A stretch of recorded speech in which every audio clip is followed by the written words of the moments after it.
बाबा नमस्कार. नमस्कार. कुठनं आलात आपण? साकुरे माळुंग्याजवळ साकोरे म्हणून गाव आहे, तिथनं आलात. कशासाठी आलात बाबा आपण इथं? पिल्लं नेण्यासाठी आलो गावी. कावेरी जातीची पिल्लं तुम्ही नेण्यासाठी इथं आला होतात. किती पिल्लं घेतली तुम्ही? 350 पिल्लं घेतली. 350 पिल्लं घेतलेत. हो. आधी कधी आला होतात का मयूर याच्यामध्ये? 5-6 वर्षापासून पिल्लं नेते. 5 ते 6 वर्षापासून तुम्ही 6-1 वर्षापासून मयूर याच्यामधनं पिल्लं नेत आहे. हो. कसं काय वाटतंय तुम्हाला हा व्यवसाय करून? व्यवसाय बरं वाटतं, चांगलं वाटतं. थोडं आपलं शेतीपेक्षा थोडं काही जोडधंदा चालतं. म्हणजे शेतीपूरक व्यवसाय आहे म्हणून तुम्ही हा करताय. हो.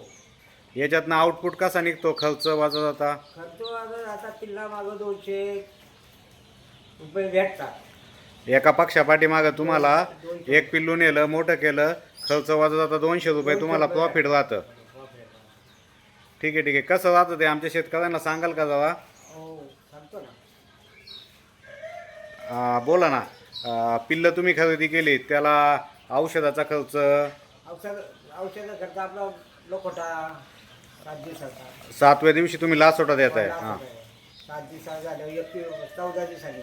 14व्या दिवशी देताय? हो. मग परत 21 दिवशी काय हे करायचं? 21व्या दिवशी लस देताय? लस देतात. 7व्या, 14व्या, 21व्या दिवशी 3 डोस तुम्ही देताय. हो. तुम्ही माल अंड्यासाठी ठेवता का कटिंगला विकताय? मी अंड्यासाठी ठेवतो, काही बाकीचे कोंबडं ओपतो. काही पक्षी तुम्ही अंड्यासाठी ठेवताय, काही कटिंगला देताय. हो. ठीक आहे ठीक आहे. बाबा पिल्लांची क्वालिटी वगैरे कशी आहे तुम्हाला वाटली आपली? ती चांगली आहे म्हणून तर 5-6 वर्षापासून येतोय. क्वालिटी चांगली आहे म्हणूनच तुम्ही आपल्याकडे येत आहे आणि कंटिन्यू पिल्लं आपल्याकडनं नेत आहे. बरोबर आहे. लोकल मार्केटला तुम्ही जर विकला असं पक्षी तर तुम्हाला किती प्रॉफिट राहतो? लोकल मार्केटला जो आपला ना, तर 350तून 150 कोंबडा भेटतो. 150 एक कोंबडा भेटतो. हां. 150 कोंबडा भेटला ना, तर 700 रुपये ते 800 रुपयापर्यंत पैसे होतात त्याचे. माझ्या सगळ्यांना फेकराच्या कोंबड्यात खर्च भेटतो. कोंबडा जेवढा विकाल त्याच्यात तुमचा सगळा झालेला खर्च निघून येतो. निघून येतो. आणि जेवढ्या मादे होती ना, तेवढा नफा राहतो. मग जेवढ्या मादे शिल्लक राहतील 150 रुपये तेवढ्या माझी शिल्लक राहती, तर माझे तेवढा खर्च भागवतो सगळा. 150 एक मादी शिल्लक राहती. हो. म्हणजे कोंबडे विकता तुम्ही आणि त्यातनं मादे शिल्लक राहतात. हो. 350 पिल्लांमधनं 350 पिल्लामध्ये किती नर निघतो? ते 1500 आपलं 150 निघतो ना.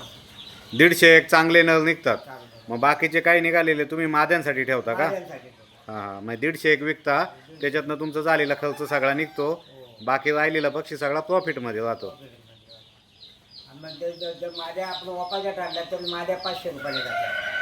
अंड्यावरच्या माद्या 500 रुपये नागाने तुम्ही विकताय. हा, 500 रुपयाने वापल्या ना, तर त्याचे 50 ते 25-75 रुपये शिल्लक राहतात.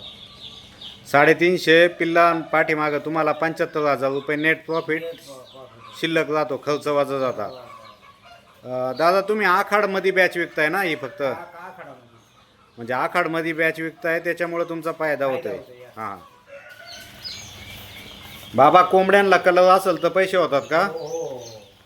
मल्टी कलरमध्ये कोंबड्या असेल तर चांगले फायदा होतो. फायदा होतो. कोंबड्यांची साईज काय होती, वजन तुमची? वजन 1.5 किलो, 1.25-2 किलो भरतो.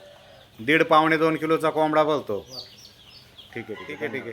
धन्यवाद. तुम्ही इथं आलात, आपल्याकडनं पिल्लं घेतली आणि शेतकऱ्यांना तुम्ही याबद्दल माहिती सांगितली, त्याबद्दल तुमचे धन्यवाद. असेच नवनवीन व्हिडिओ पाहण्यासाठी मयूर हॅचरीज चॅनलला सबस्क्राईब करा. व्हिडिओ आवडला असेल तर लाईक करा. धन्यवाद.